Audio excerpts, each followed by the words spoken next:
This is a sample from the audiobook, From Death to Life, the Recipient prequel, Emerald City thriller series, written by Audrey J. Cole and narrated by Marcio Catalano and Marisilda Garcia. Here's what this book is about. Michael Rhodes becomes the first man in U.S. history to donate his organs after execution.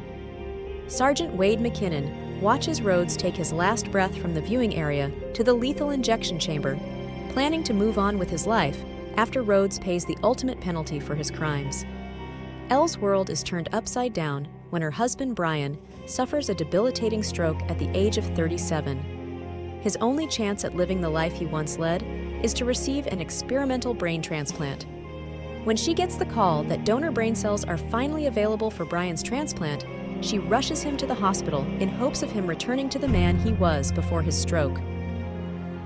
Audrey Cole presents the unabridged recording of From Death to Life, a prequel to the Emerald City thriller series. Written by Audrey J. Cole. Narrated by Marcio Catalano and Veronica Pace. Chapter 1, 2017. Wade had seen people die before, but never like this. He checked his watch for the third time. In precisely 2 minutes, Michael Rhodes would be marched into the room in front of him and put to death for the murders of Amanda Wheeler, Megan Price, and Wade's longtime partner, Seattle homicide detective Cody Johnson. But Wade knew Rhodes' death toll was much higher than 3.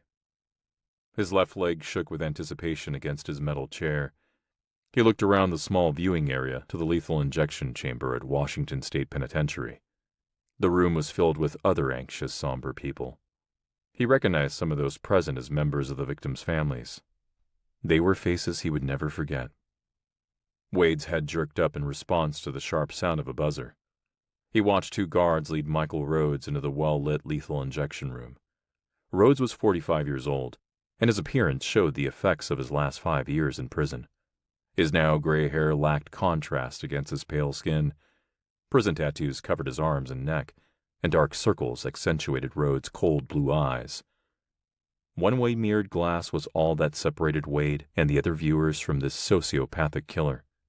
Rhodes wore an orange prison jumpsuit, and Wade looked on with disgust as the guards removed his handcuffs and strapped him to the padded table where he would take his last breath. Rhodes lay expressionless as a technician placed leads on his chest and connected them to an electrocardiogram monitor.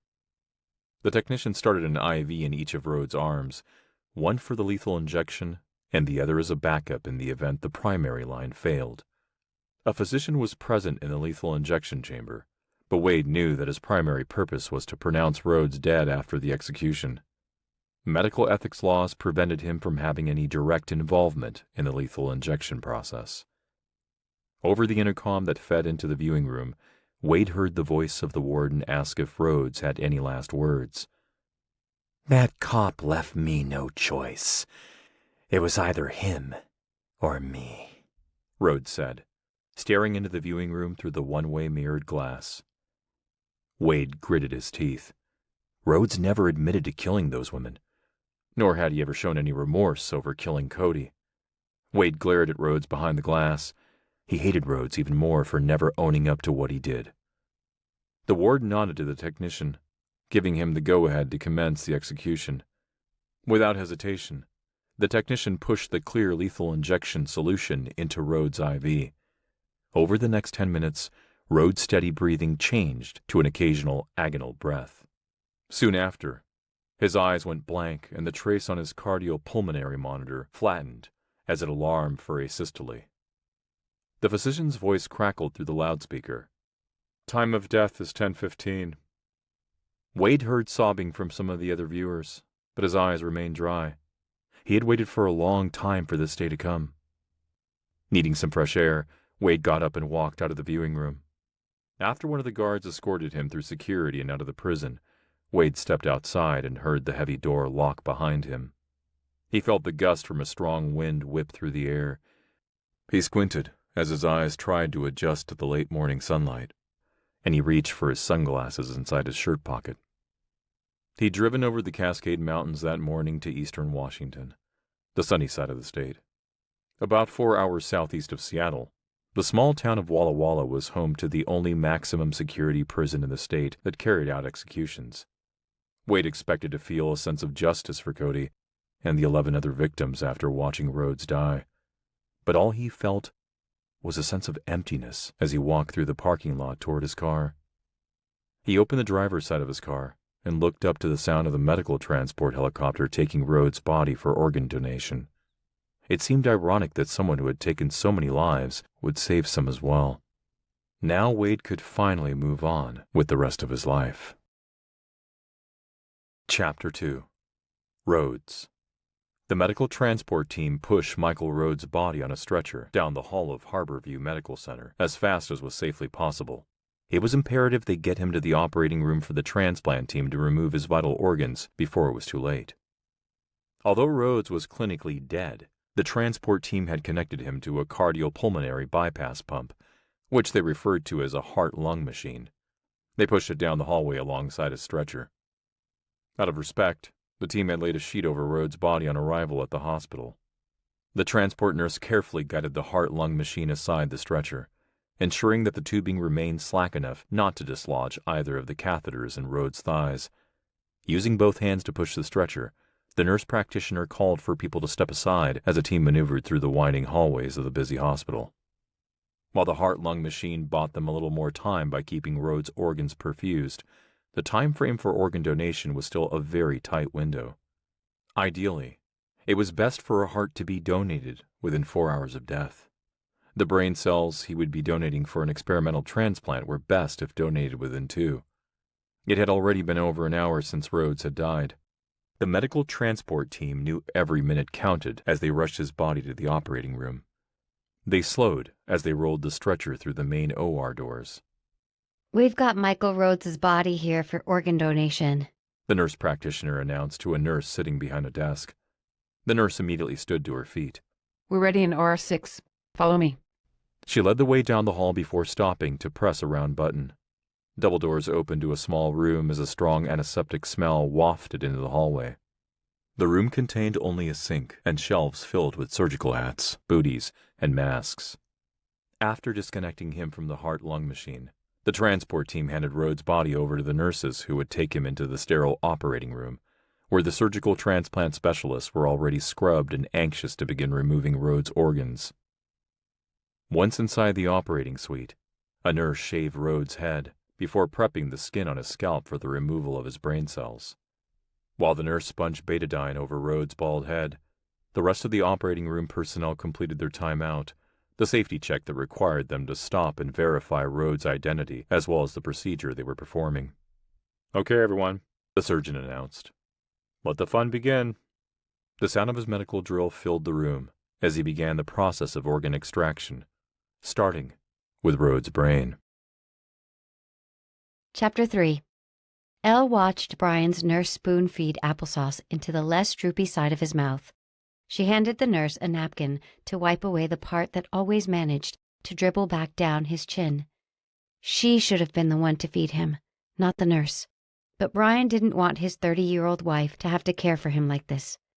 Brian thought it would be unfair to her, but she loved him so much that she wouldn't have minded at all. She knew he wanted to preserve his dignity in their relationship, which was the reason she didn't fight him when he asked for his nurse instead of her. Elle got up from the table to make a cup of tea. She had just filled her mug with steaming water when she saw Brian's nurse start to wheel him away from the table. "I'll do that," she said. She set her mug down on the white marble countertop and stepped in between the nurse and Brian's wheelchair. "Thank you," Elle said to her before she leaned forward to better see Brian's face. "Do you want to watch TV?" She watched him slowly bring his left hand up and touch his nose, their signal for yes. She smiled at his comprehension and pushed him into the living room. She parked his wheelchair next to the couch and handed him the remote in his left hand. She always made a conscious effort to help him be as independent as possible. Brian flipped through the channels, finally pausing on a true crime documentary. He rarely watched any sort of drama or sitcom. He was too much of an intellectual for that. She helped him place a throw blanket over his legs. "I'll be right back." She touched his shoulder before going back into the kitchen for her tea. On her way back into the living room, she passed by Brian's office filled with law books that he no longer used, and his framed awards from the Washington State Bar Association. She looked at Brian sitting hunched over watching the TV, his body leaning to the left. It was hard to imagine that he was only 39. His atrophied form looked nothing like the strong man she had married less than 2 years earlier. He was practically unrecognizable. She tried her best to hide the deep sadness she felt for her husband before she sat down on the couch next to his wheelchair. Elle leaned over the edge of the couch and held his hand, while Brian remained focused on the large flat screen in front of them. She tried to keep her attention on the documentary, but she kept reminiscing over the life she and Brian once shared, a life she knew they might never share again. Before Brian's stroke, they led active and happy lives and were looking forward to one day having children. Brian had a very successful career and was quickly climbing the ladder to the top. But the stroke left him unable to speak, and he had absolutely no mobility on the right side of his body. He also had trouble understanding other people a lot of the time. His life now mostly consisted of moving from his bed to his wheelchair. He hardly ever left the house. At this point, Brian's only chance at living a full life again was to receive a partial brain transplant. He'd been put on the waiting list for a brain cell donation a month ago. Although the operation was still considered experimental, his doctors were optimistic that it would be successful in correcting the damage caused by the stroke. Since this type of transplant was rare, he was at the top of the list for that kind of donation. Elle hoped it would be any day. "I'll be back in just over an hour," Elle called out to Brian and his nurse before reaching for the front door. It was early morning, and she was dressed from head to toe in understated running gear. "I'll have my phone on if you need to reach me." "Okay, have a nice run," she heard the nurse say from the other room. Elle's spirit felt immediately lifted when she breathed in the cool, damp outside air. She was an avid runner and loved taking in the scenery of the island. She never ran on a treadmill, always preferring to get outside. Rain or shine, she managed to go for a run most days of the week. She had just stepped off her front porch when she felt the vibration of her phone in her pocket. Not recognizing the caller ID, she began walking down her long driveway as she answered. "Hello?" "Hi, am I speaking with Elle?" "Yes, this is she." "It's Jill from Life Donation Northwest." Elle stopped in her tracks. Her voice caught in her throat as she spoke. "Yes, hi. I have good news. We found a donor for Brian. Can you get to Harborview in the next hour? We'd like to get him prepared for surgery as soon as possible." "Yes, yes, of course.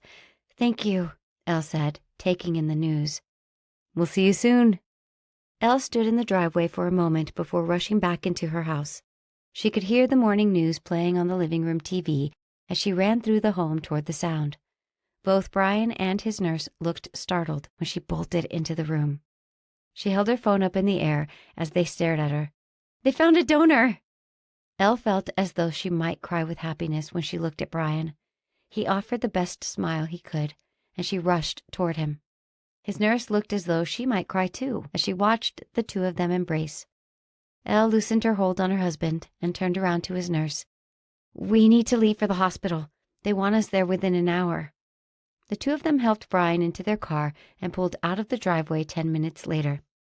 In their empty house, a blonde reporter for Seattle's biggest news station appeared on their living room TV screen that continued to play. "We have breaking news today. For the first time in our nation's history, a convicted killer on death row will be allowed to donate his organs after his execution.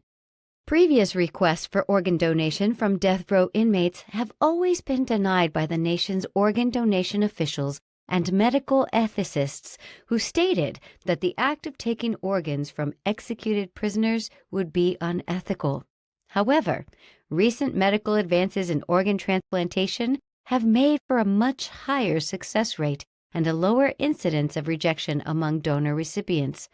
This, along with the never-ending need for organ donors, has led to our nation's organ donation officials and medical ethicists to have a change of heart, allowing convicted serial killer Michael Rhodes to give the gift of life after his execution.